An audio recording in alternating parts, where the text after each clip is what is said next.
Lideramos el camino de la opinión pública y buscamos que la cultura del debate alcance consensos y soluciones a los problemas de nuestro país.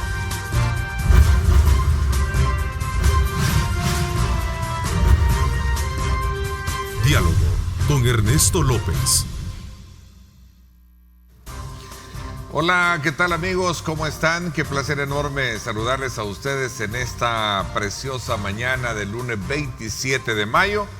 Como siempre, iniciamos la semana invitándoles a ustedes a colocar a Dios en el centro de sus actividades y de esta manera puedan cumplirse de manera exitosa todas aquellas tramos en los cuales proyectos o actividades ustedes se han propuesto desarrollar a lo largo de la presente semana. Antes de precisamente de presentarles a ustedes nuestro tema de hoy, y precisamente vamos a conversar con la licenciada Lina Pol, ministra de Medio Ambiente, con relación a aspectos que tienen que ver con el invierno y especialmente aquellos, digamos, secuelas dejadas el fin de semana a raíz de las fuertes lluvias en el oriente del país y que crearon inundaciones y también filtraciones en el Hospital San Juan de Dios de San Miguel. Vamos a tener ese tema también. Pero antes, hablando de San Miguel, voy a aprovechar, felicitar a todos los migueleños que el día de ayer, pues están desde el día de ayer celebrando ese título número 16 del Club Deportivo Águila. ¿Verdad? Que precisamente se coronó campeón. Así es que qué mejor momento, qué mejor lugar, digamos, en el sentido de poder colocarlos ahora nuevamente en la palestra de ese importante evento deportivo que todos estuvimos desde luego el día de ayer pendientes. Ahí tenemos esas imágenes de lo acontecido. Y pues qué mejor momento pues para felicitar a todo San Miguel, a todo el oriente del país que estuvo muy pendiente de este gran partido, la clausura de 2019 del fútbol salvadoreño, que desde luego se definió desde los tiros de penalti, ¿verdad? Luego de 120 minutos de un juego apretado y sin goles y que todos estábamos muy a la expectativa. Así es que fue Club Deportivo Águila al que se le proclamara campeón del fútbol salvadoreño. En un partido donde el juego, de acuerdo a los especialistas, el juego brusco y la intensidad de los dos equipos se hizo sentir durante esos 120 minutos de tiempo reglamentario. Hubo pocas emociones en general durante el encuentro, según los mismos, pero el drama se apoderó de todos en los tiros penales. Así es que fue desde ya pues el momento cúspide de toda esa acción que lo llevó pues a tener el resultado como tal. Así es que de esa manera pues nuevamente muchas felicidades a todos los migueleños. Nos vamos entonces, antes de presentarles a nuestra invitada y por supuesto también quisiera de alguna manera advertirles a todos nuestros amigos oyentes que puedan estar pendientes de lo que significa esta lluvia, sobre todo aún cuando de manera muy repentina se presentan, tal y como lo pudimos apreciar en el caso de San Miguel. Por esa razón, esta mañana vamos a tener desde luego la presencia de la ministra de Medio Ambiente, la licenciada Lina Pol, para hacer una evaluación de cómo cierra su ciclo de trabajo ministerial y cuáles son los desafíos para el próximo quinquenio. Además, hablaremos sobre estas torrenciales lluvias de las últimas horas y los estragos dejados el fin de semana, especialmente en el oriente del país y particularmente en el grado de afectación que se convirtió en un aspecto viral, como fue las filtraciones en el Hospital San Juan de Dios de San Miguel. Ministra, gracias, buenos días, bienvenida. ¿Cómo está? Muy buenos días, Ernesto, muy buenos días a todos. Buen inicio de semana, nuestra última semana. Nuestra última semana, ¿verdad? Ya vamos a hablar de eso. Ministra, ¿cuál es el informe que tiene usted respecto a lo sucedido en el Hospital San Juan de Dios y las filtraciones y las inundaciones que se dieron a causa de estas fuertes lluvias del fin de semana? Efectivamente, han habido afectaciones, sobre todo en San Miguel o en la zona oriental del país, que es donde hemos tenido la mayor cantidad de lluvias, particularmente en estos 2 últimos días tuvimos lluvias torrenciales.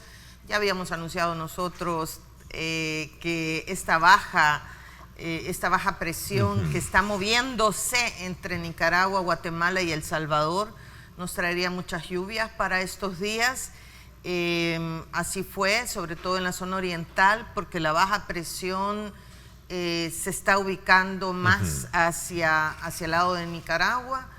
Esto va a seguir afectando en los próximos días. Depende de cuál sea la trayectoria errática que tiene, por cierto, esta baja presión. Dependerá de eso cuánto nos va a afectar, pero efectivamente hemos visto todas las imágenes del hospital allá en esta zona oriental del país, el Hospital San Miguel, y bueno. Bueno, se puede culpar, digamos un poco, a quién darle la responsabilidad de lo sucedido en este hospital, a la falta de mantenimiento, o es que realmente no estamos atentos en un periodo de ingreso de invierno a poder generar precisamente esas condiciones favorables para poder adecuar lo que serían las infraestructuras de importantes locales, o en este caso del hospital, para poder evitar esa situación que se generó el fin de semana? Mira, no lo sé, nosotros no hacemos ese tipo de evaluaciones, habría que evaluar realmente lo que pasó ahí, imagino que lo hará, han estado ahí Protección Civil, las autoridades del Ministerio de Salud, nosotros no verificamos eso. Lo que sí es cierto en el país en general es que yo creo que algún día nos vamos a dar cuenta del enorme daño que hacemos al tirar basura a la calle, al tapar todos los drenajes, a que cada lluvia que nos enfrentemos tengamos inundaciones urbanas, inundaciones en las zonas. Y lo segundo, yo creo que es una tarea pendiente, nosotros lo hemos dicho en reiteradas ocasiones, y es todo el tema del trabajo de los drenajes de aguas lluvias en las principales ciudades del país, en particular en la capital, en San Miguel y en Santa Ana. Yo creo que estas dos cosas deben verse con mucha seriedad. Vamos a seguir teniendo eventos extremos. El cambio climático significa eventos extremos. ¿Qué quiere decir esto? Lluvias muy torrenciales, lluvias, nosotros llamamos convectivas, pero eso quiere decir lluvias que caen y mucho. Claro, en cantidades. En grandes cantidades, en pocas horas, y que provocan este tipo de inundaciones. ¿Y a quién le corresponde, ministra, alertar a la población, al país, de que vamos a tener lluvias fuertes en las próximas horas? ¿Es Protección Civil? ¿Es el Ministerio de Medio Ambiente? No, el Ministerio de Medio Ambiente brinda la información, ya ustedes saben, Twitter, Facebook. Sí, claro. Y nosotros enviamos el reporte a la Dirección General de Protección Civil. Son ellos quienes establecen las alertas en el país, no el Ministerio de Medio Ambiente.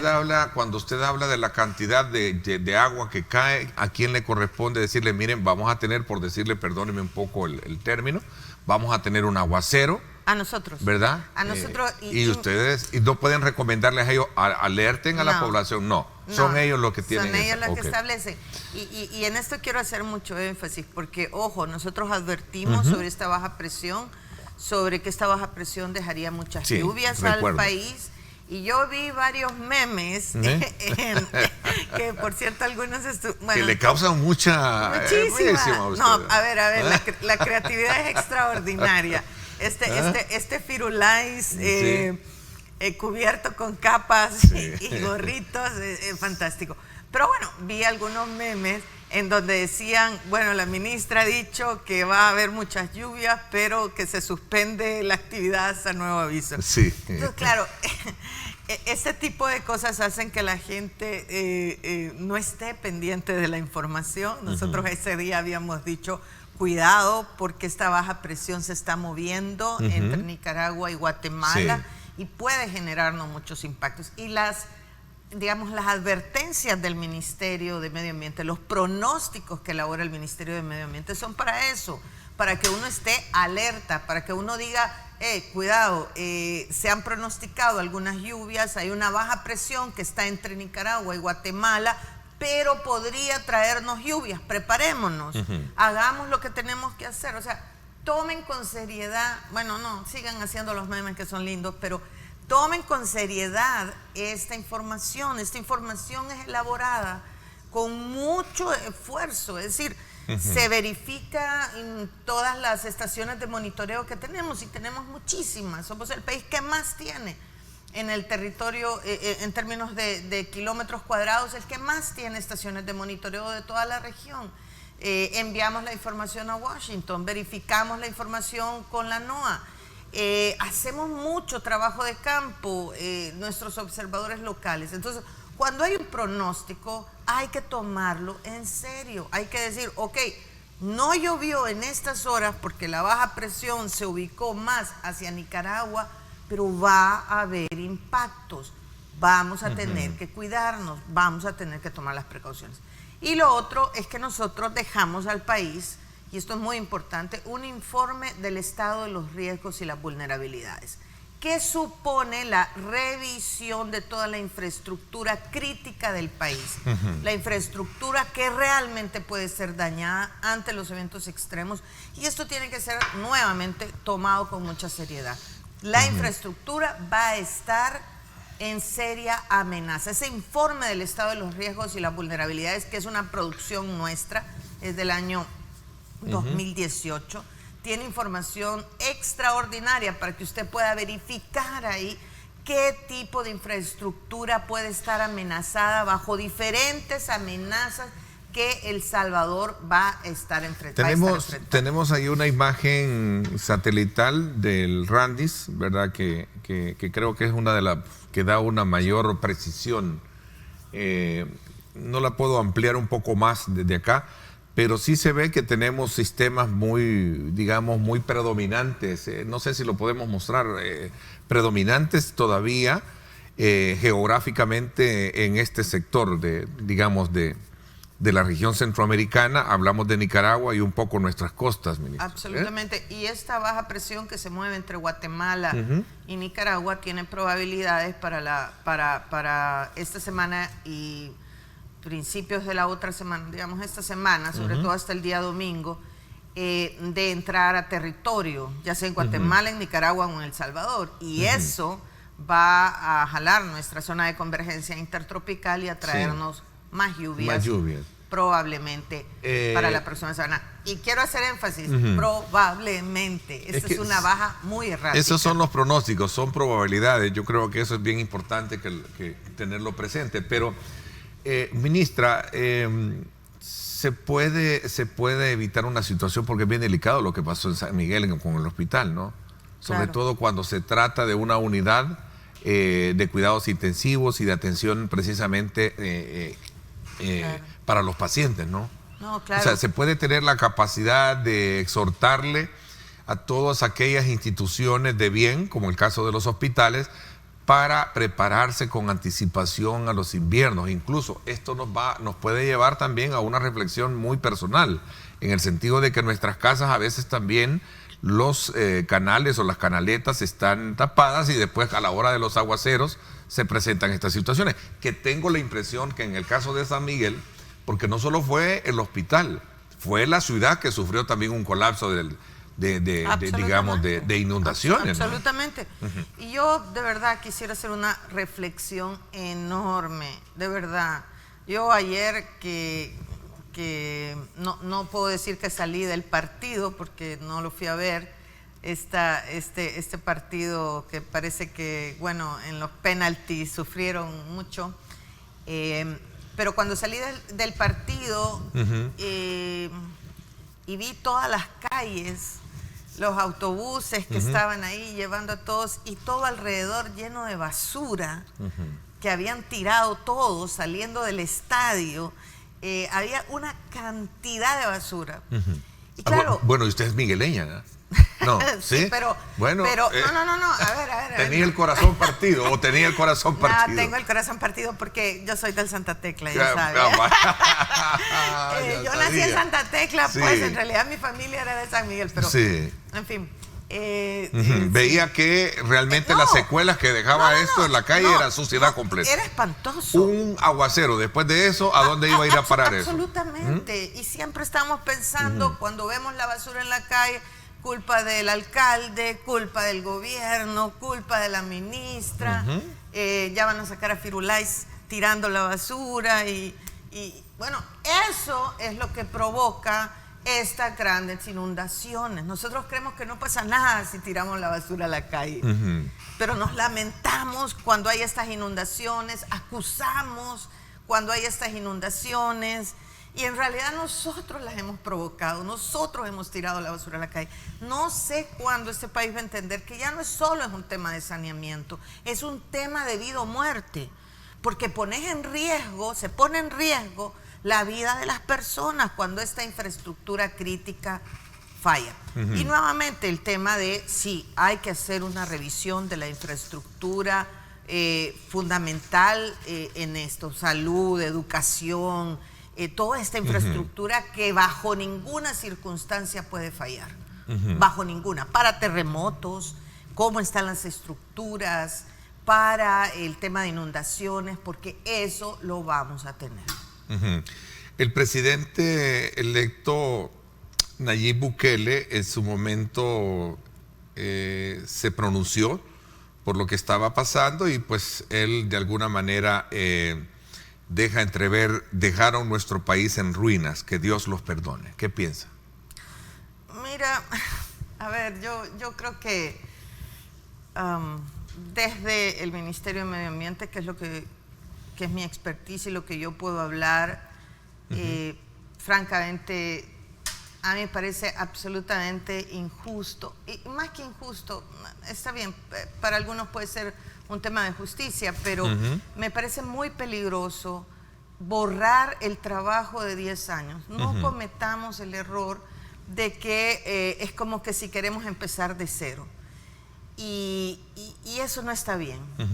Eso no debe ser así.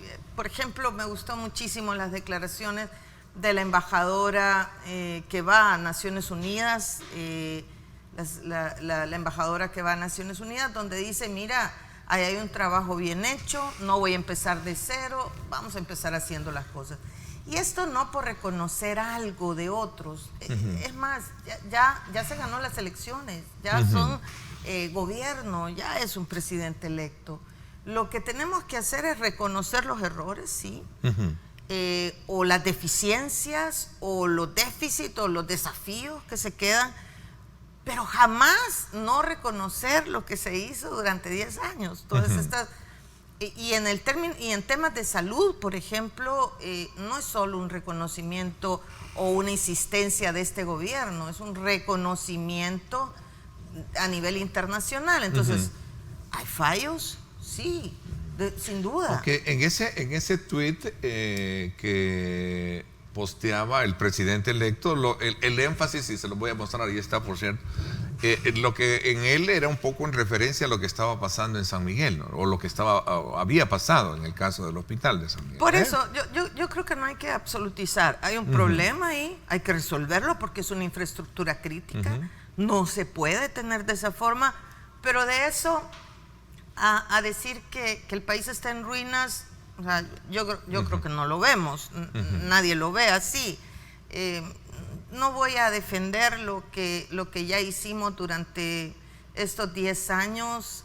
Yo lo que más defiendo es que por favor retomemos lo que funcionó, mejoremos lo que no funcionó, hagamos las cosas que realmente deben hacerse, y bueno, sigamos hacia adelante. Yo creo que efectivamente una tarea pendiente, y estoy entonces muy entusiasmada pensando en eso, es que vamos a apostarle al tema de la reducción de los riesgos y las vulnerabilidades en este país.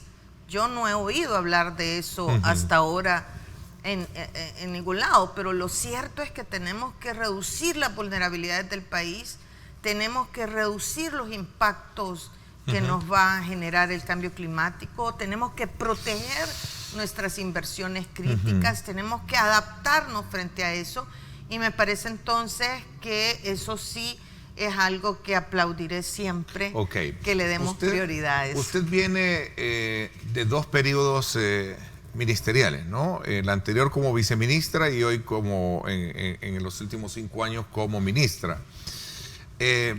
¿cuáles son los aspectos categóricos que el país ha logrado de alguna manera tener claro que ha habido un avance en ello?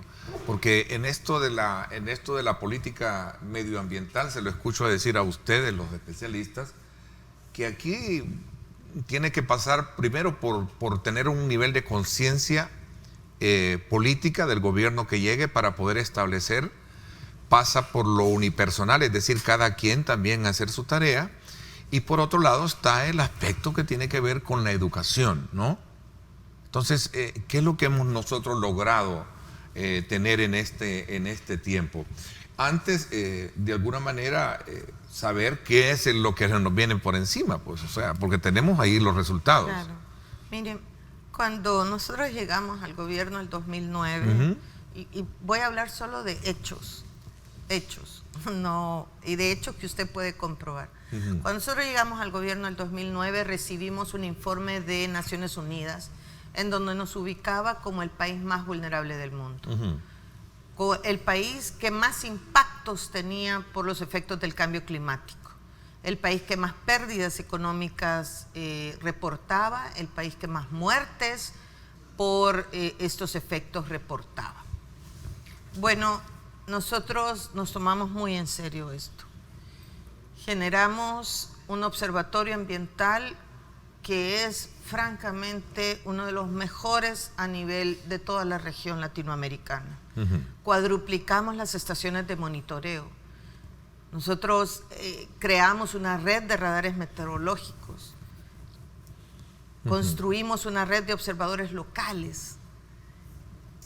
Y se extendió eso a un sistema de protección civil que antes no existía. Esto para salvar vidas. Y yo quiero decir que uno lo ve ahora, o sea, esto es una evidencia. Cada vez perdemos menos personas en estos eventos extremos, que en otros países siguen perdiendo vidas humanas, siguen perdiendo infraestructura. Y nosotros hemos dejado un país más seguro frente a estos efectos del cambio climático. Y eso tiene que irse ahondando, eso tiene que seguirse profundizando. Esto tiene que ser un elemento que no puede tirarse a la basura. Por favor, no podemos decir, el observatorio ambiental está en ruinas y por eso vamos a acabárnoslo. Y vamos a hacer otra cosa nueva. O sea, por favor, esto tiene que ser un tema de responsabilidad de país. Hablen mal de nosotros, háganos pedazos, digan que la ministra de Medio Ambiente, digan que están felices, que están llorando de alegría porque me voy. Díganlo, no importa, pero no tiren a la basura el trabajo que hemos hecho durante estos años. Nosotros damos un informe del estado de los riesgos y las vulnerabilidades, capacidades instaladas en el ministerio para hacer frente a esto. En el tema de agua, por cierto, ya despidiéndonos, he recibido una demanda de parte de la Mesa de Cambio Climático porque no protegí las cuencas hidrográficas.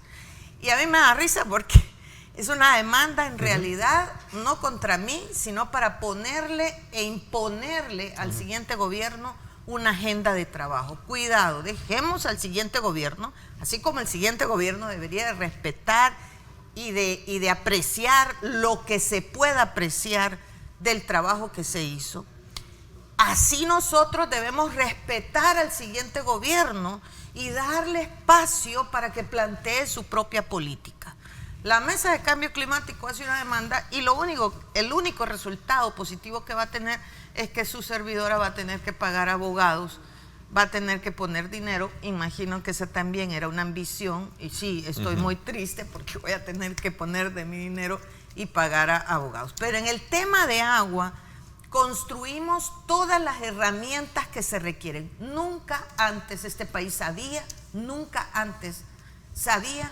lo que tenía en términos de agua, dónde estaba, en qué cantidad, en qué calidad. Es un sistema de información hídrico completo, son comités en todas las cuencas ya creadas, avance en la protección de la cuenca e incluso dejamos un anteproyecto de ley para proteger la cuenca del río Lempa en el marco del CONASAB.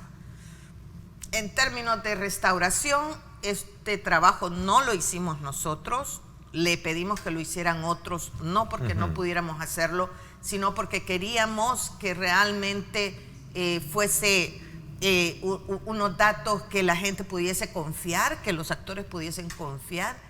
En estos últimos 10 años hemos ganado 3 veces más bosque de lo que hemos perdido. Hemos perdido, sin duda, pero hemos ganado 3 veces más de lo que hemos perdido. Estos esfuerzos de restauración y reforestación, la Plantatón, que ha sembrado más de 38 millones de árboles en el país. Nuevamente, no podemos decir que la Plantatón no funciona. Por favor, el 5 de junio continúen con ese esfuerzo de la Plantatón, en donde se unen más de 15,000 voluntarios en el país para seguir avanzando. Tenemos un 38% arborizado el territorio, pero no es suficiente. Tenemos que llegar a que la mitad del país esté arborizada. Entonces el esfuerzo tiene que ser continuo, año con año, seguir haciendo estos esfuerzos para beneficio de El Salvador. ¿Cómo voy a cerrar un poco el capítulo de estos puntos así medio de actualidad que estamos hablando? Digo de actualidad por el tema de San Miguel y todo esto, y quisiera un poco también ver su, digamos, su mirada hacia el quinquenio, ¿no? ¿Qué es lo que a su criterio viene para el nuevo gobierno? Y la pregunta del millón, ¿verdad? ¿Cómo quiere ser recordada usted en su paso por el ministerio, ¿no? Por todos los memes que le causaron, ¿ah? Lindo. Andaba buscando el de la playa, fíjense. Ese fue uno de los que más le gustó a usted, ministro. La verdad, lo disfruté mucho. Hasta la canción de mi querido amigo Omar estuvo genial. No, mira, ¿cómo quiere ser recordada? Yo soy muy positiva, la verdad. Claro. Soy muy positiva. A lo mejor se extraña muchísimo esa actitud muy abierta para, de alguna manera, bueno, abordar los temas, tratar los temas con usted que se tengan, ¿no? Porque quiera si o no, y eso lo dije hace unos minutos fuera de cámara, me parece que el ejercicio que usted ha tenido como ministra ha sido muy interesante verlo desde el punto de vista de nosotros la prensa en cuanto al acceso, ¿no? Y a poder de alguna manera enfrentar discusiones como las que hemos tenido a lo largo de este tiempo que usted ha estado al frente del ministerio. No, yo la verdad lo siento, pero me siento muy satisfecha de todo lo que hicimos en el ministerio. Siento un ministerio más fuerte, más sólido, con mayor reconocimiento, con opinión, introduciéndose en los temas económicos, de seguridad, porque el tema ambiental es un tema de desarrollo, de lo que se puede hacer para el desarrollo del país. Soy muy positiva con el siguiente gobierno. Creo, y siempre lo seré, no importa quién hubiese ganado en las elecciones, creo que el país va avanzando, es un gobierno que tiene el respaldo de la población, el presidente electo ganó en primera vuelta.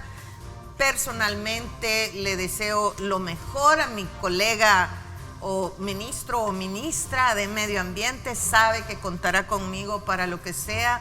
Hemos dejado toda la información ya recogida, puesta ahí. Yo he dejado unas páginas para el siguiente ministro o ministra para guiarla, pero estaré siempre a las órdenes para cualquier duda, lo que sea que tenga. Y quiero ser recordada. No, en realidad nadie me va a recordar. Mire, aquí está, aquí tengo Nadie me va a recordar en unos meses, pero aquí está, mire, dice, vaya a la playa o a la montaña, pero no pase por la carretera. Bueno, eso es parte todavía de los problemas que han habido hoy en esto de la carretera. Ahí está. Vámonos a la pausa. Cuando regresemos, ¿cuál es el reto que tiene el nuevo gobierno en esta materia? ¿Verdad? ¿Cómo está el proceso de transición? ¿Cómo deja ordenada la casa? ¿Verdad? Hemos tenido ahí conocimiento de situaciones en las que en la Secretaría de Inclusión ya se hicieron las aclaraciones pertinentes, pero hay una investigación e incluso que la misma Fiscalía ha llevado a indagar si realmente qué tipo de información es la que se estaba en algún momento triturando, ¿no? O votando en el sector de esta institución. ¿Cómo deja la ministra de Medio Ambiente la cartera? Esto lo hablamos cuando regresemos. Nos vamos a la pausa. Gracias por estar con nosotros. Los invito también para que me acompañen hoy a sintonizar en directo con Ernesto López Radio. Hoy a las 6 de la tarde vamos a conversar con Walter Araujo, un análisis del quinquenio Sánchez-Serén, el traspaso de mando y la coyuntura de país. No se lo pierda, hoy a las 6 de la tarde, Astrid Ábalos y este servidor. Vamos a conversar con el expresidente del Tribunal Supremo Electoral y también vamos a aprovechar a hablar de estos temas, Walter Araujo. Así es que desde ya los invito a ustedes a que me acompañen 6 de la tarde en directo con Ernesto López Radio. Nos vamos entonces ahora también con un informe de tráfico, ¿verdad? Gracias a nuestro patrocinador. Este es el informe del tráfico desde el Megadrón. Gracias a Seguros del Pacífico. Seguros del Pacífico te ofrece full cover y cero deducible en tu seguro de vehículo. Para más información, llama al 2283-0800 o contacte a su asesor de seguros. Gracias por estar con nosotros, hablando, ministra, de contaminación, no solo de ruido, contaminación ambiental, mental incluso, pues, porque los tráficos, que creo que eso es un reto muy importante también, ¿no?, que se puede tener. Efectivamente. ¿Verdad? Ahí tenemos, por ejemplo, esta imagen que nos llega desde el sector de la Basílica de Guadalupe, ¿verdad? Pasamos un poco la conexión que tiene los próceres, la avenida Manuel Enrique Araujo, arriba tenemos la San Romero, para que usted aprecie cómo está el tráfico por esta importante zona que conecta precisamente a estas dos, digamos, circulaciones importantes en la zona sur de la capital, que es Los Próceres, y por supuesto la parte central, que es la avenida Manuel Enrique Araujo, conectando con la Reforma, creo que es el caso de el Boulevard San Benito, ¿no?, que es la Feria Internacional, ¿verdad? Boulevard del Hipódromo, así es, ¿verdad? Avenida La Revolución, gracias, productor.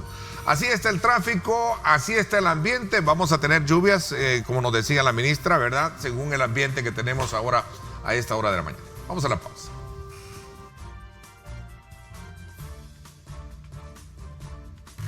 Este es el informe del tráfico desde el Megadrón. Gracias a Seguros del Pacífico. Seguros del Pacífico te ofrece full cover y cero deducible en tu seguro de vehículo. Para más información, llama al 2283-0800 o contacte a su asesor de seguros.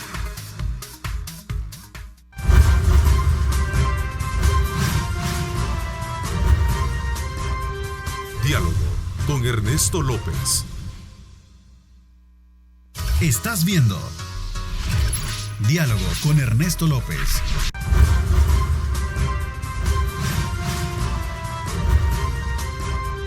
Diálogo con Ernesto López.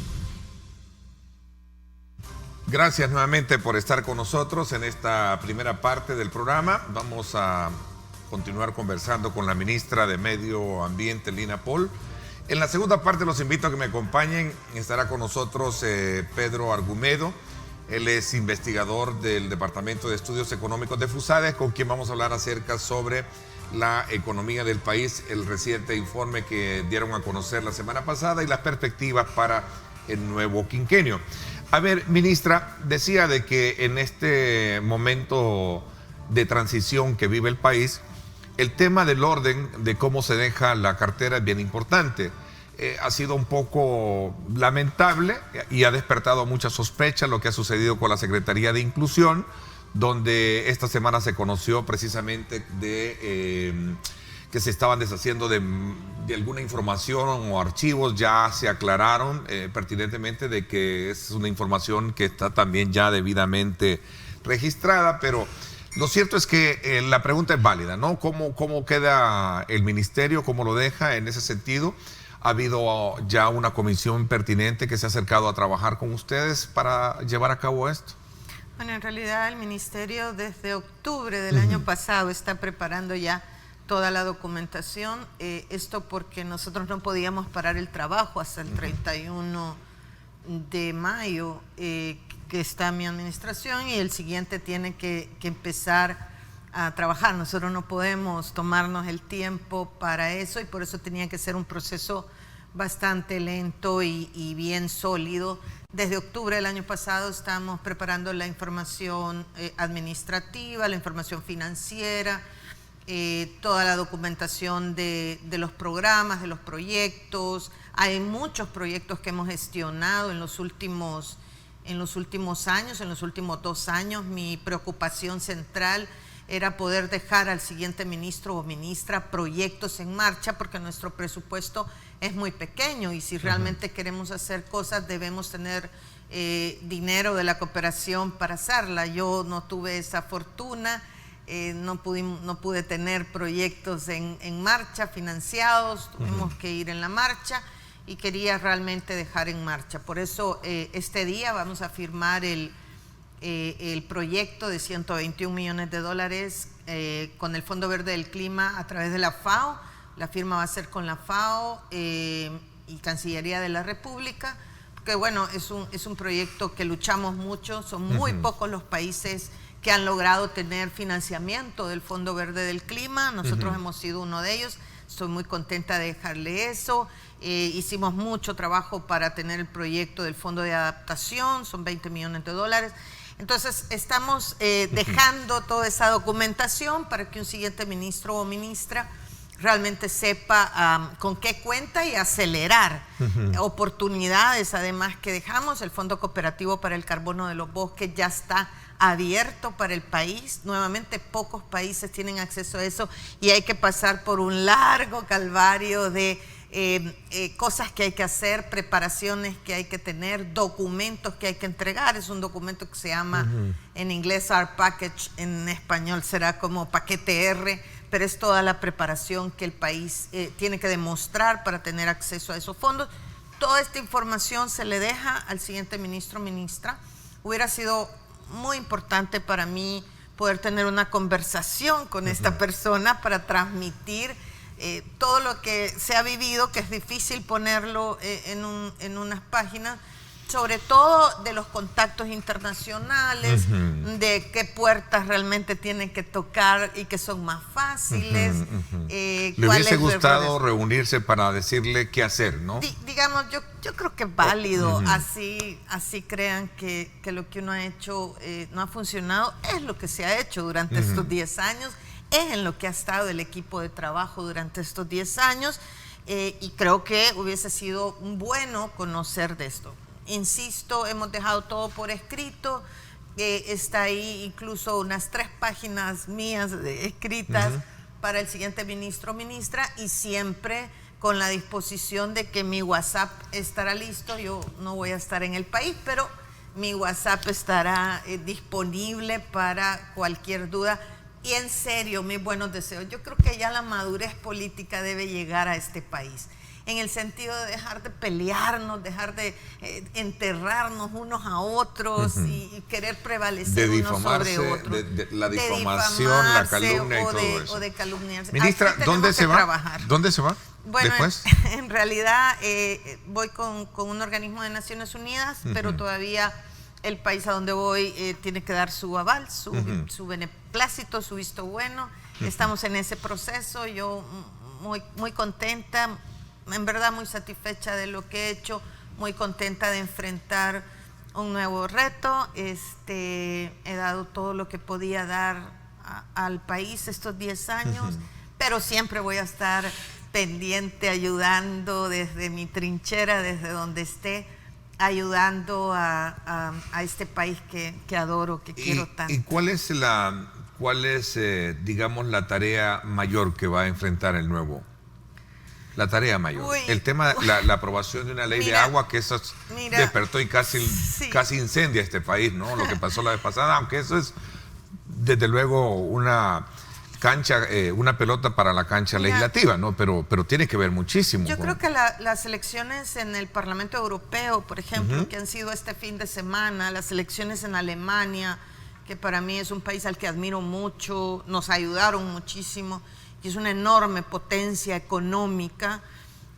Estas elecciones últimas del domingo han demostrado que el tema ambiental es un tema de primer orden. Los verdes de Alemania han estado ganando en casi todas las comarcas, en casi todas las zonas de de Alemania, y en el Parlamento Europeo los verdes, los partidos verdes, los que reivindican los temas ambientales, están ganando las elecciones.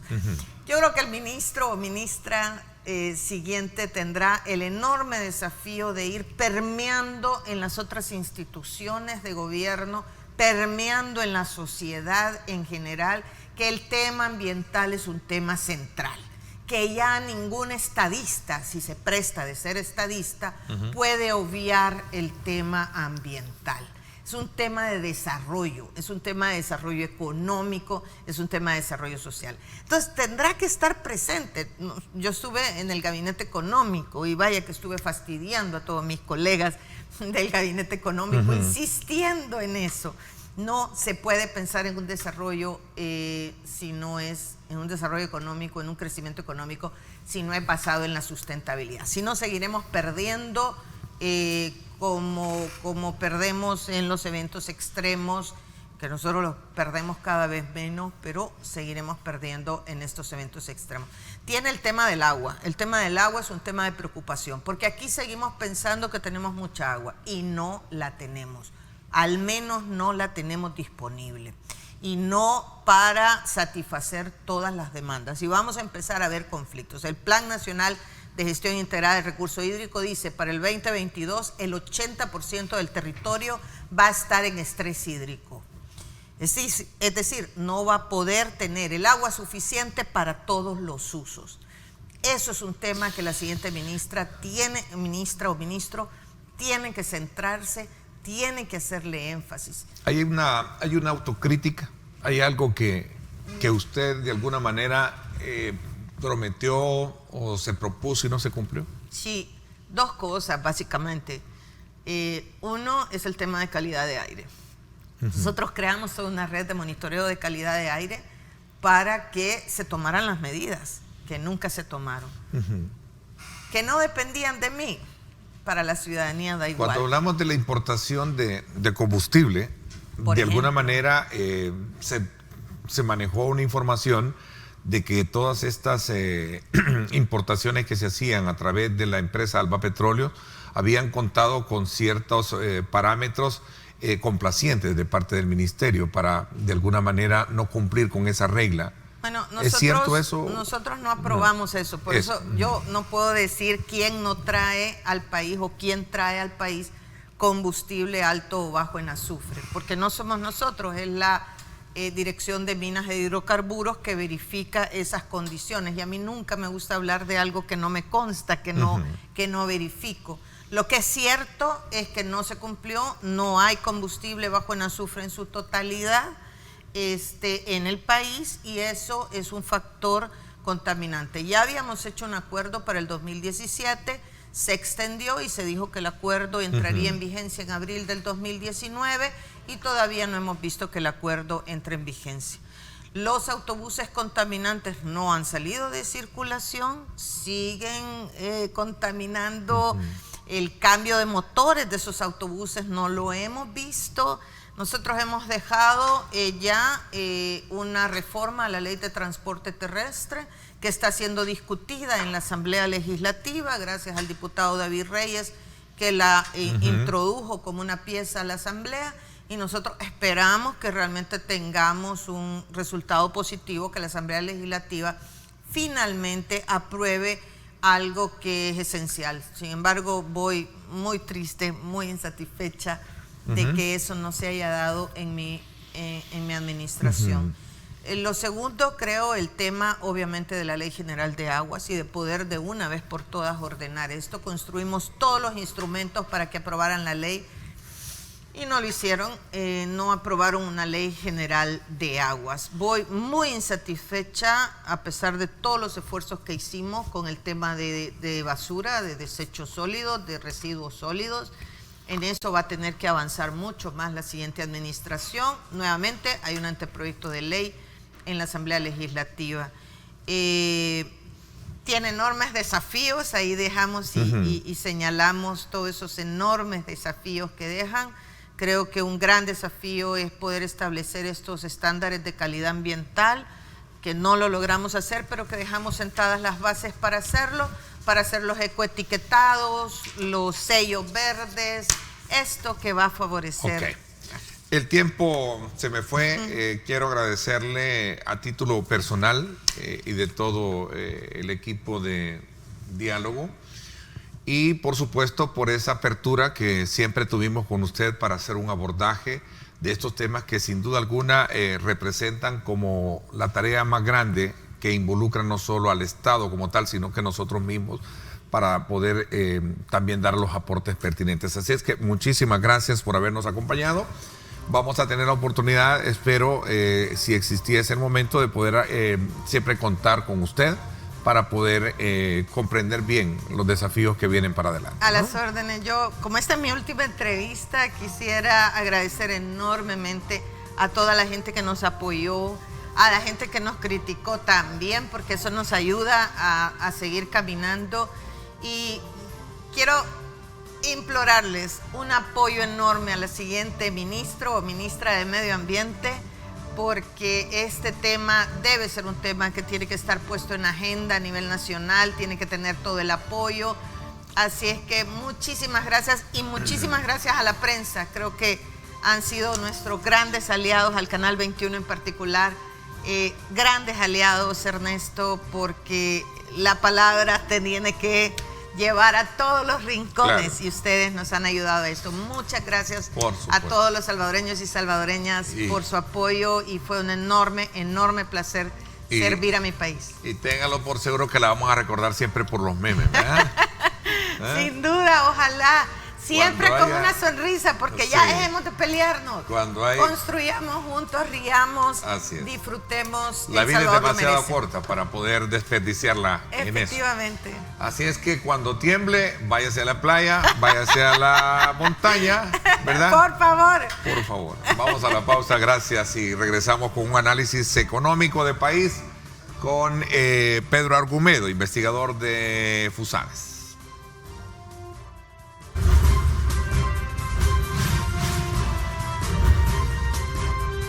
Diálogo con Ernesto López. Estás viendo Diálogo con Ernesto López.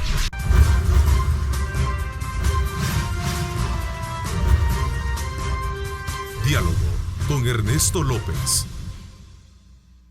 Bueno, gracias nuevamente por estar con nosotros en esta segunda parte del programa. Me acompaña acá en nuestros estudios Pedro Argumedo. Él es investigador del Departamento de Estudios Económicos de FUSADES, y con quien vamos a repasar el estado actual de la economía y los retos que tiene el nuevo gobierno para el quinquenio. Gracias por acompañarnos, Pedro. Bienvenido. Gracias, muy buenos días, Ernesto, por invitarnos, y también saludar a tu amable teleaudiencia. Muchísimas gracias, Pedro. ¿Qué momento vive el país en materia económica? Y quizás para circunscribirlo más en este momento en la cual estamos a las puertas de que un nuevo gobierno asuma las riendas, ¿cuál es la expectativa como economista, como institución, y cuál es el horizonte que ustedes ven ahora con este nuevo escenario de gobierno? Bueno, tu pregunta es importante porque nos permite como preguntarnos, ¿verdad?, cómo queda la economía después de una administración, cómo la recibe el nuevo gobierno, ¿verdad?, cuáles son los verdaderos desafíos, y quizás señalar unas 3 ideas al principio. Una es que la economía nuestra ha venido creciendo muy poco, ¿verdad? Y es decir, nos hemos venido ubicando en el último lugar de Centroamérica, salvo el año pasado, que Nicaragua ha tenido un problema muy serio institucional y ha decaído, ¿verdad? Pero solo es por eso, no es porque nosotros hayamos hecho mejor las cosas. Entonces, un primer, elemento es que la economía crece muy poco, y eso nos lleva a que los ingresos de las familias también crecen muy poco, ¿verdad? Entonces, esa es una primera preocupación, cómo recuperar el crecimiento. El segundo elemento es que se ha generado muy poco empleo. El empleo de la economía ha estado muy bajo, y las familias sienten ese problema de ansiedad porque al finalizar sus hijos en bachillerato o en la universidad, la gran pregunta y la gran ansiedad es cómo van a encontrar una oportunidad para emplearse o para crear su propio negocio, ¿verdad? Entonces, en esa dirección, nosotros encontramos que las estadísticas del Seguro Social nos ilustran lo siguiente, ¿verdad? Que de 2014 a 2018 únicamente se han creado 49,000 empleos formales, ¿verdad?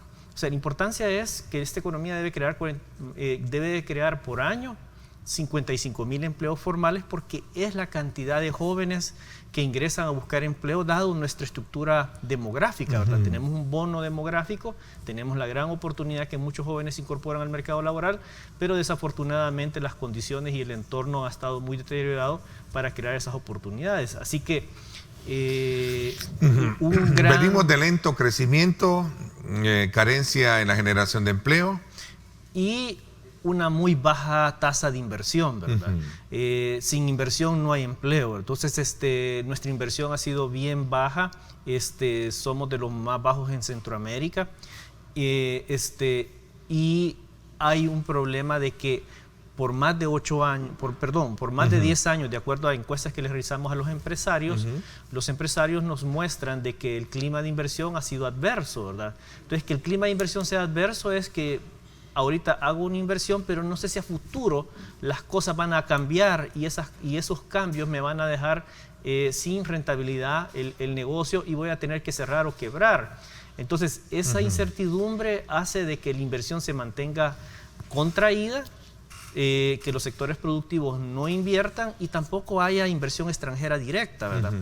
Entonces, ese es un gran problema y ese es un gran cuello de botella, porque si hubiese un mejor clima de inversión, la economía repuntara más, porque también nosotros observamos en las cifras en detalle que hay sectores que han venido invirtiendo fuertemente, ¿verdad? Es decir, hay un potencial, el país tiene un potencial para crecer, tiene un potencial para desarrollarse, y estos dos sectores que hemos identificado en los últimos 2 años ha sido la industria y el sector construcción, ¿verdad? El sector construcción sigue manteniendo un fuerte desempeño y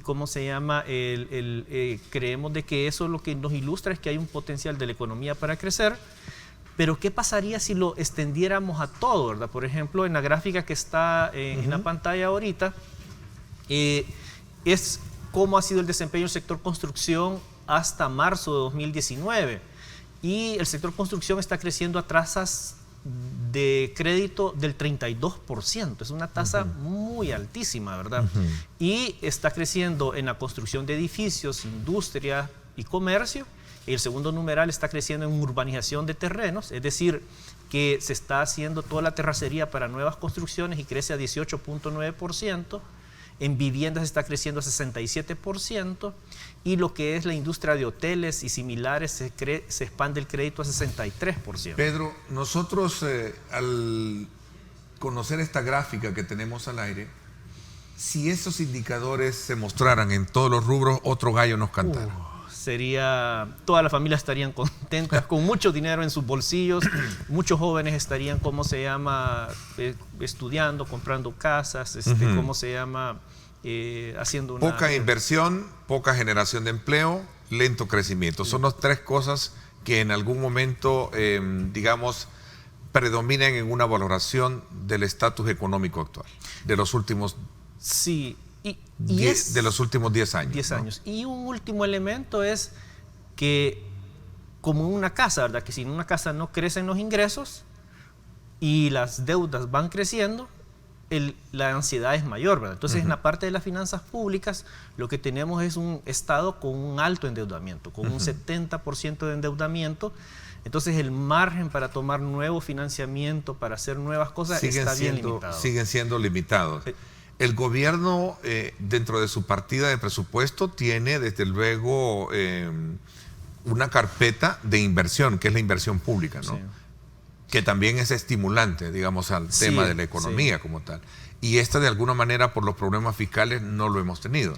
Ha sido bien limitado. Bien limitada Por también. ejemplo, tenemos más de 6 u 8 años de crecer a 2.3% del PIB, la inversión pública, y es insuficiente para poder subsanar los problemas de infraestructura que tenemos, como desarrollar corredores logísticos, fortalecer la movilidad dentro de San Salvador, que es un verdadero caos, ¿verdad? Y que creo que son, así como observamos problemas, ¿verdad?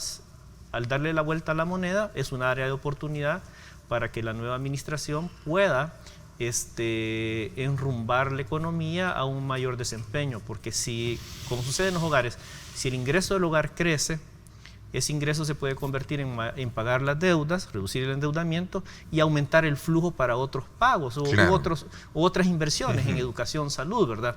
Entonces, nosotros observamos que la administración está cerrando con un incremento en el déficit fiscal y deja las finanzas más complicadas a la nueva administración. Interesante punto para poderlo desarrollar. ¿Cuáles van a ser los espacios de maniobra que tendrá el nuevo gobierno en esa materia? ¿Cuáles son los retos que hay? Vamos a hablar de eso, voy a hacer una pausa. Pedro, también esta mañana, sin duda alguna, nos están viendo muchos empresarios, ¿verdad?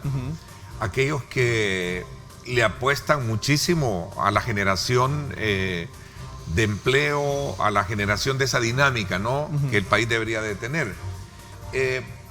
¿Cuáles son las expectativas, digamos, que se pueden tener ahora que el gobierno del presidente Nayib Bukele asume las riendas a partir de la próxima semana, a partir del próximo 1 de junio? Este acercamiento con los Estados Unidos, ¿qué lectura tienen al respecto? ¿Cómo ven el tema de China ustedes, FUSADES? ¿Cómo están? Y por otro lado, ¿cuál es el aporte que está dando FUSADES como tanque de pensamiento, ¿verdad?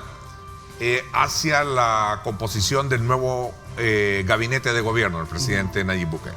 Vamos a hablar de esto cuando regresemos. Vamos a la pausa. Gracias por estar con nosotros.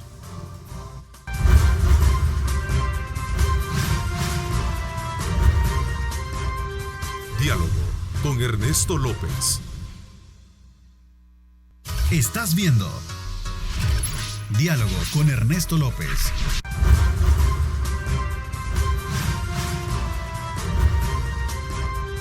Diálogo con Ernesto López. Gracias nuevamente por estar con nosotros. A ver, ¿qué aportes de dirección está haciendo FUSADES ahora con el nuevo gobierno del presidente Nayib Bukele? Bueno, nosotros como institución hemos tratado de tener un acercamiento en términos de compartir los estudios que hemos realizado, ¿verdad? Desde el año pasado, cuando presentamos la estrategia quinquenal Progresando en el Nuevo Milenio, invitamos al equipo del presidente electo y él tuvo a bien participar en un evento ¿cómo se llama?, de evaluación de políticas públicas y de propuestas de políticas públicas para la nueva administración. También nosotros hemos tratado de hacer eventos vinculados al fortalecimiento de la institucionalidad del país y hace un mes y medio hicimos un evento con la OSD, que es el Centro para el Desarrollo de Políticas Públicas, y tenemos a bien que en el plan Cuscatlán, una de las acciones que se mencionan dentro del plan es justamente que el país logre el ingreso a la OSD, que es un centro de políticas públicas, y vamos a recibir mucha asesoría para fortalecer todas las políticas públicas del país. Otra actividad que hemos estado haciendo fue justamente con INCAE, en la cual volvimos a traer el tema de la atracción de inversión y promoción de inversión. Creemos que eso es fundamental para crear oportunidades en El Salvador y volvimos a compartir con parte del equipo económico de la nueva administración. También estamos apoyando en términos de discutir cuáles son las acciones que se podrían generar para crear mayores empleos. Esta es una labor que la institución hace con cada cambio de gobierno en términos de plantear una propuesta de políticas públicas que puedan ser discutidas, adoptadas y valoradas por la nueva administración, que el único objetivo concreto que tiene es, y está alineado a nuestra misión como institución, es promover el desarrollo del país, ¿verdad? ¿Hay recomendaciones de perfiles de personas para estar dentro del gabinete de gobierno por parte de FUSADES? Explícitamente nosotros no hemos hecho así... Un aporte de perfiles. De nombres, pero de perfiles sí. Sí, de perfiles, de personas sí. que deberían de estar... Sí, creemos que es decir, la experiencia debe ser un atributo muy importante, también su formación técnica para enfrentar los desafíos, así como también un tema de institucionalidad, ¿verdad? Es decir, que sea muy probo y también muy dado a construir diálogo, ¿verdad? Un problema que hemos tenido en el país por largos años y que nos diferencia, por ejemplo, de otras naciones que son más ordenadas, como uno puede decir Costa Rica, ¿verdad? Que tiene una estructura de diálogo más desarrollada que nosotros, es que nosotros nos falta ponernos de acuerdo en temas mínimos. Entonces aquí hay una oportunidad que la nueva administración puede promover a que los salvadoreños entremos a un proceso de entendimiento, ¿verdad? Un proceso de entendimiento fijando las metas más claves, como puede ser, ¿cuántos salvadoreños entran a buscar empleo formal? O sea, ¿por qué no nos concentramos en crear las mejores políticas públicas que puedan permitir que esos salvadoreños encuentren una satisfacción en su vida y encuentren el sueño en su país y no busquen el sueño en otros países, ¿verdad? Entonces, creo que esos elementos son quizás la oportunidad que nos da la democracia de que cada 5 años podemos repensar cómo hacer mejor las cosas, retomar lo mejor que se ha hecho antes, pero repensar en cómo dar el salto, ¿verdad? Un problema que tiene el país es que no logra generar las oportunidades de empleo suficiente y creo que hay una lección histórica en nuestro país que cuando nosotros nos pusimos de acuerdo a principios de los 90 fue cuando la economía más creció, más empleo generó. Entonces una lección de nuestra propia historia es: nos falta ponernos de acuerdo para lograr un mayor entendimiento en metas clave y un mayor entendimiento para impulsar esas metas y generar confianza, ¿verdad? Creo que ese es un elemento que ha hecho falta y que deberíamos como sociedad partir del hecho de que el valor y el conocimiento de la mayor parte de salvadoreños puede contribuirnos a crear un mejor país, ¿verdad? ¿Qué características debe de tener ese nuevo gabinete económico y social del gobierno del presidente Bukele?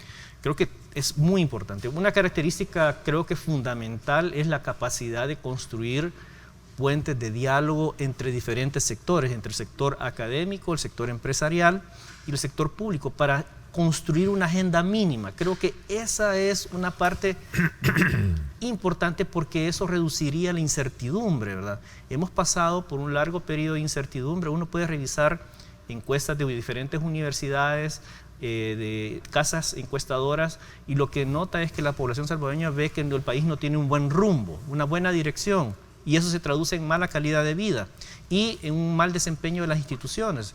Entonces, una forma de poder reducir la incertidumbre es si yo alcanzo acuerdos mínimos y invito a actores a que construyamos juntos en una dirección y decimos, con el sector académico, con el sector empresarial, nos hemos puesto esta meta, hemos definido estos programas, vamos a implementarlos en este periodo, con este presupuesto, y lo vamos a evaluar de manera trimestral y anual.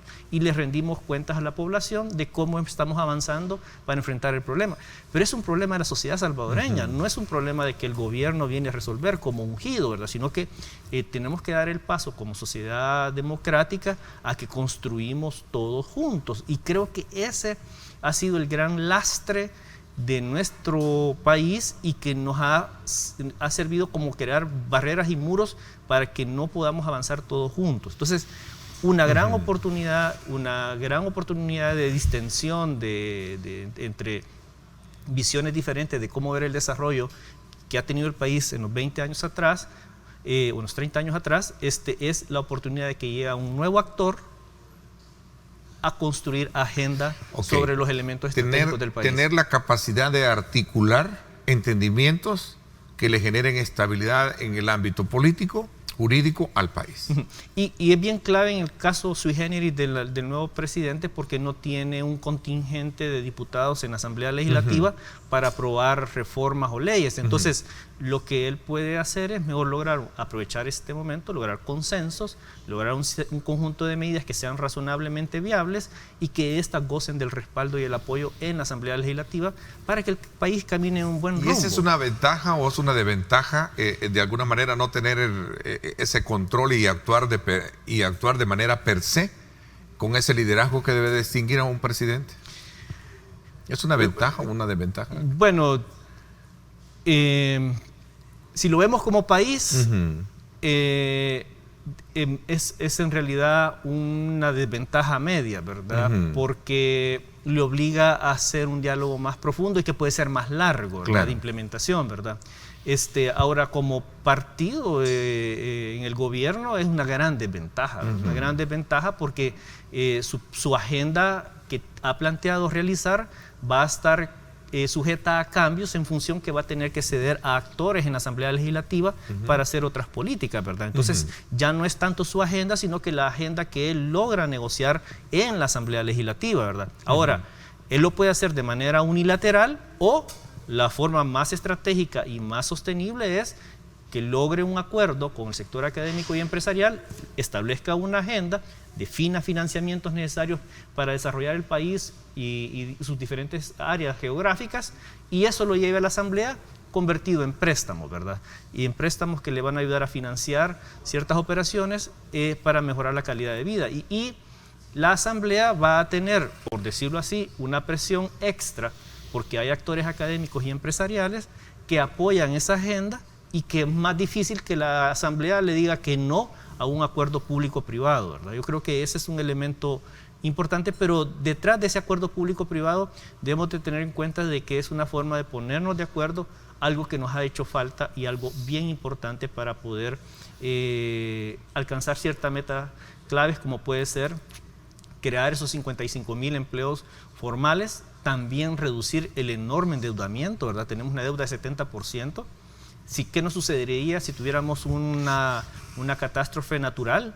El margen fiscal no lo tenemos para poder enfrentar una recuperación, y por esos elementos es que nosotros hacemos el llamado a que ordenemos la casa, alcancemos acuerdos, generemos confianza y vámonos a los fundamentos importantes que van a permitir el desarrollo del país, ¿verdad? Discutamos el tema de la educación para esta nueva cuarta revolución que estamos viviendo. ¿Cuál es el nuevo Ministerio de Educación que necesitamos para hacer y desarrollar las nuevas habilidades para enfrentar el cambio tecnológico, ¿verdad? Son temas que no hemos discutido, ¿verdad? ¿Cuánto debe ser el presupuesto para que podamos tener que todos nuestros niños tengan la educación adecuada? ¿Cuánto es el presupuesto que necesitamos también para dotar de salud, ¿verdad? En los hospitales. Hemos visto desastres este fin de semana en hospitales, pero se requiere fortalecer la red de hospitales en el país. También necesitamos tener acuerdos mínimos, por ejemplo, en el tema de aduanas, ¿verdad? Nuestra economía funciona a partir de importar materia prima, procesar esa materia prima y convertirla en producto terminado que se va a través de las aduanas. Pero si nosotros apretamos las aduanas, asfixiamos las aduanas, nuestra economía se ahoga, ¿verdad? Entonces, pero eso es parte y refleja quizás en esta administración, este hecho de las aduanas refleja la falta de diálogo público-privado. Entonces, si no hacemos ese diálogo público-privado, eso se transforma en grandes costos, como lo hemos observado en las aduanas, que los costos diarios suben a 15 millones de dólares por pérdida, ¿verdad? Pero eso fue producto porque no dialogamos para establecer procesos para que evitáramos estas trabas que hay en aduanas actualmente. Pedro, un tema que ha sido consecuente en el abordaje que lo hemos tenido a lo largo de estos años es el tema fiscal.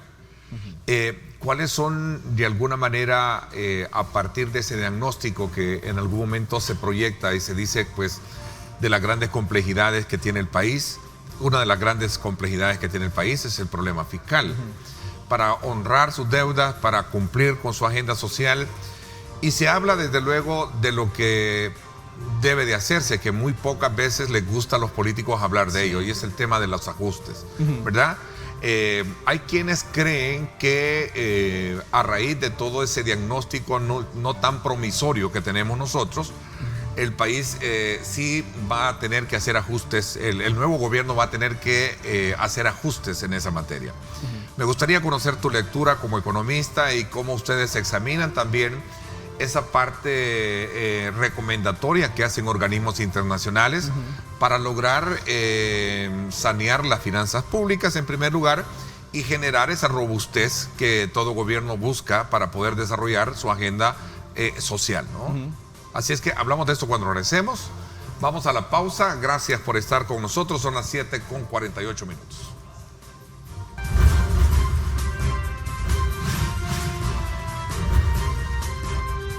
Diálogo con Ernesto López.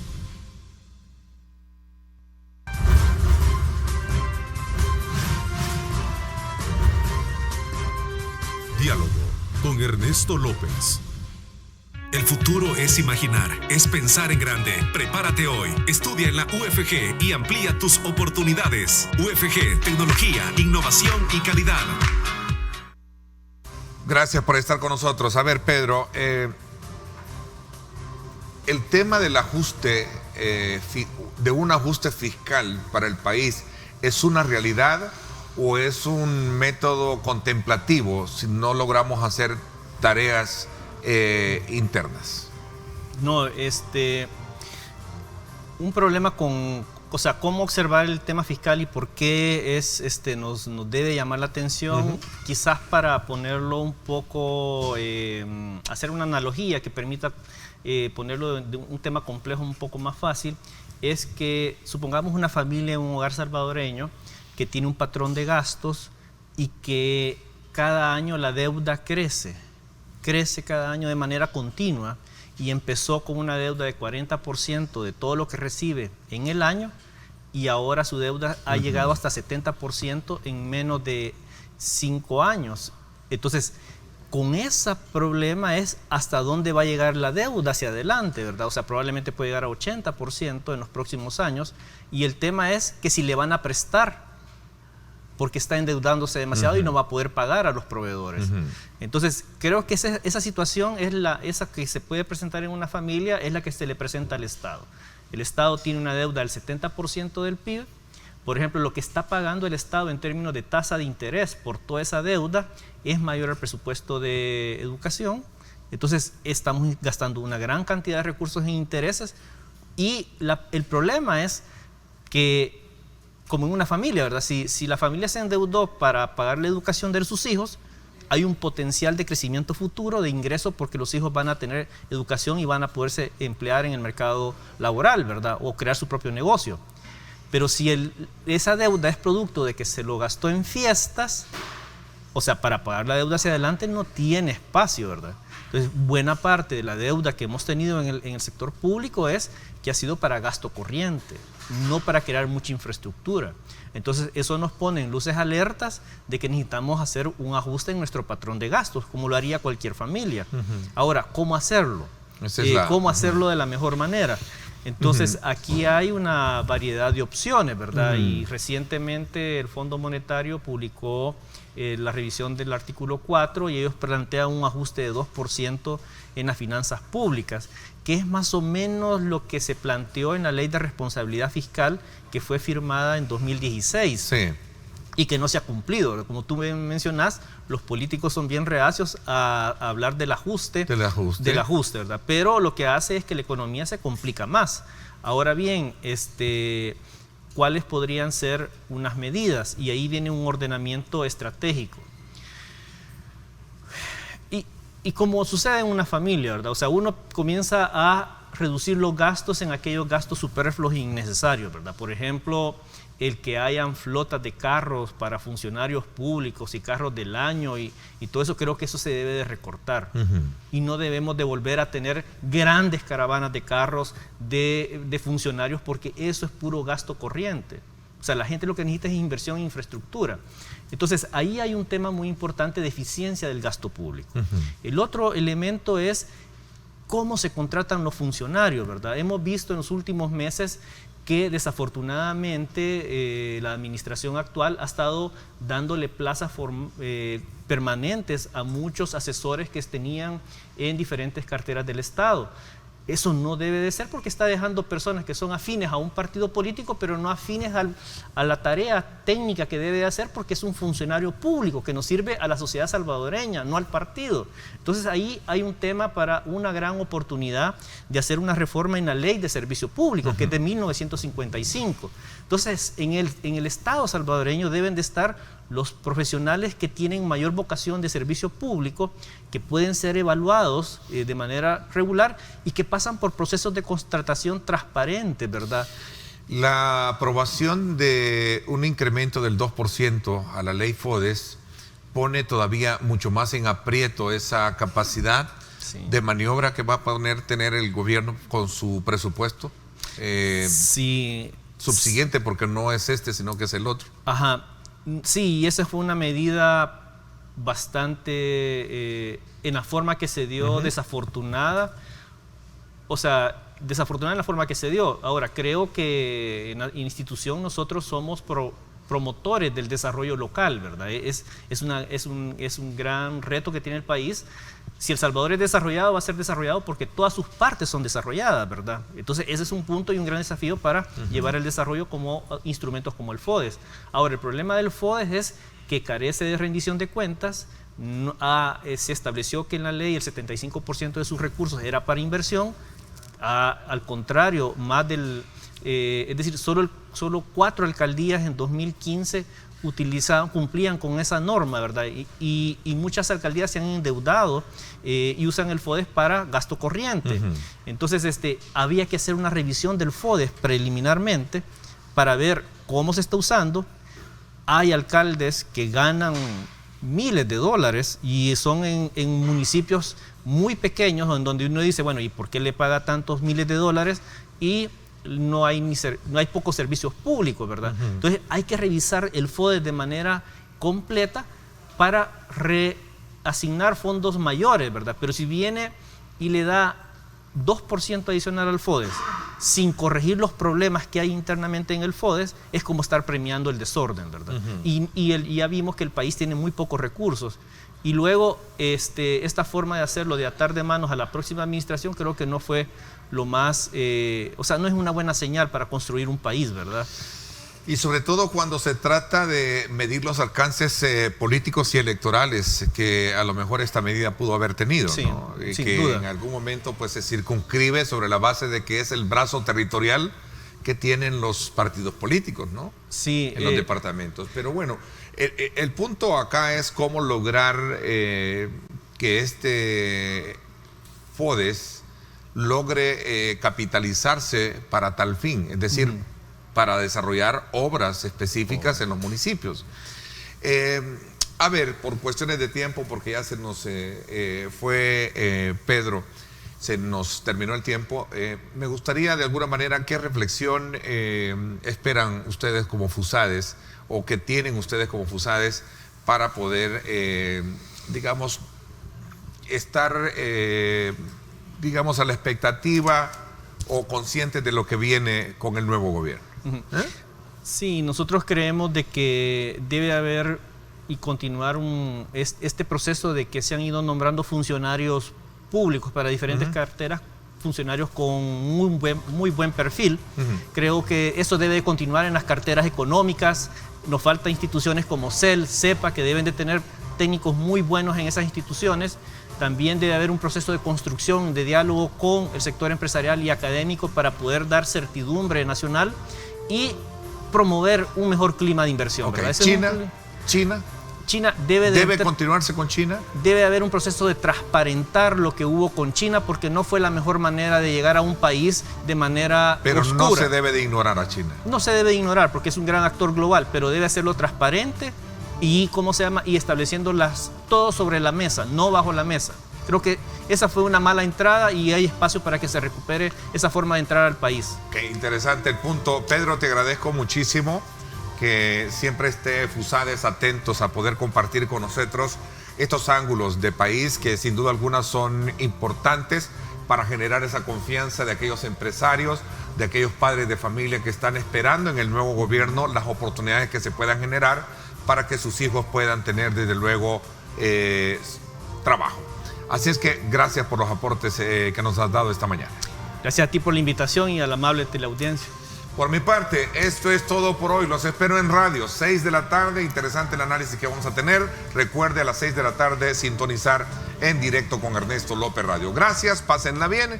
Y como siempre, recuerden lo más importante, amar a Dios sobre todas las cosas.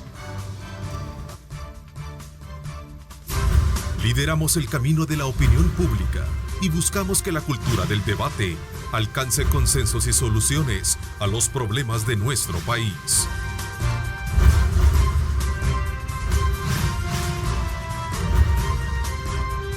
Diálogo con Ernesto López.